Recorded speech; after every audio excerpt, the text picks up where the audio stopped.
வணக்கம் நேயர்களே. நேயர்கள் அனைவரும் நீடூழி வாழ்க நிம்மதியுடன். இப்போ ஃபேமஸ் பிஸ்னஸ்மேன் ரட்டன் டாட்டா பற்றி ஒரு வீடியோ பார்க்கலாமா? Short video. அதாவது சில புகழ்பெற்ற பிஸ்னஸ் பீப்புளெலாம் இறந்தப்போ சில பேர் ரொம்ப வருத்தப்பட்டிருப்பாங்க. சில லட்சக்கணக்கான பேர் ரொம்பவே வருத்தப்பட்டிருப்பாங்க. ஆனால் உலகத்தில் ஒரு 100 கோடி பேர் இவரோட மறைவுக்காக தன்னோட ஒவ்வொருவரும் தன்னோட சொந்தக்காரங்க ஒருத்தவங்களை இழந்தது போல் நினச்சி வருத்தப்பட்ட ஒரு மனிதர் ரட்டன் டாட்டா. அவர் வாழ்கிறப்பே சொல்லுவாராம், என்னை மக்கள் ஒரு பிஸ்னஸ் மேனாக நினைக்காம அதுக்கும் தாண்டி என்ன ஒரு நல்ல ஒரு மனிதநேயமுள்ள ஒரு மனிதராக ஒவ்வொருத்தரும் நினைக்கணும் அப்படிங்கிறதுல நான் ரொம்ப விரும்புகிறேன் என்னைய அப்படின்னு அவர் அப்பப்போ சொல்லுவாராம். அதுபடியே அவர் வாழ்ந்து காமிச்சிருக்காரு.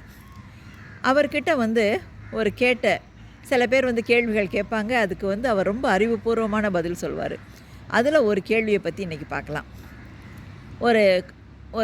ஒரு கூட்டத்தப்போ ஒருத்தர் கேட்டாராம், நீங்கள் உங்கள் பிஸ்னஸ் லைஃப்பில் தோல்வியை சந்திச்சிருக்கீங்களா அப்படின்னு கேட்டாராம்.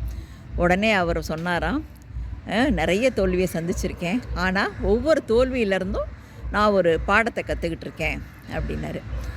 சொல்லிவிட்டு, நான் சமீபத்தில் நான் சந்தித்த தோல்வி என்னன்னா நானோ கார் விற்பனை. அது நான் நினச்ச அளவு அது நல்ல வெற்றி பெறலை அந்த ப்ராஜெக்ட்டு. என்ன காரணம்னா அது அதில் நம்ம ஒவ்வொரு வார்த்தைகள் நம்ம அதை விளம்பரப்படுத்துகிறப்ப நம்ம சொல்ல வேண்டிய ஒவ்வொரு வார்த்தையும் ரொம்ப முக்கியம் அப்படிங்கிறத நான் அதில் தெரிஞ்சுக்கிட்டேன்.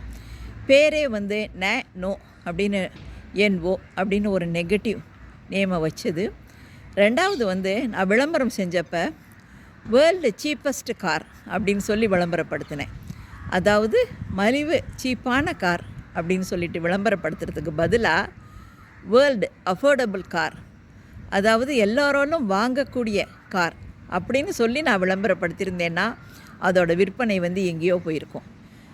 அதனால் நம்ம வார்த்தைகளை கையாளுறதும் ரொம்ப கரெக்டாக, ரொம்ப சரியாக, 1க்கு 10 தடவை யோசித்து நம்ம கையாளணும் அப்படிங்கிறத இந்த தோல்வியிலேருந்து கற்றுக்கிட்டேன் அப்படின்னு அவர் சொல்கிறாரு. இந்த மாதிரி சில நல்ல விஷயங்களை அப்பப்போ நம்மளோட யூடியூப் சேனலில் பார்க்கலாம். நீங்கள் உங்கள் ஃப்ரெண்ட்ஸு ரிலேட்டிவ்ஸ்க்கு ஷேர் பண்ணுங்கள். All the best. வாழ்த்துக்கள்.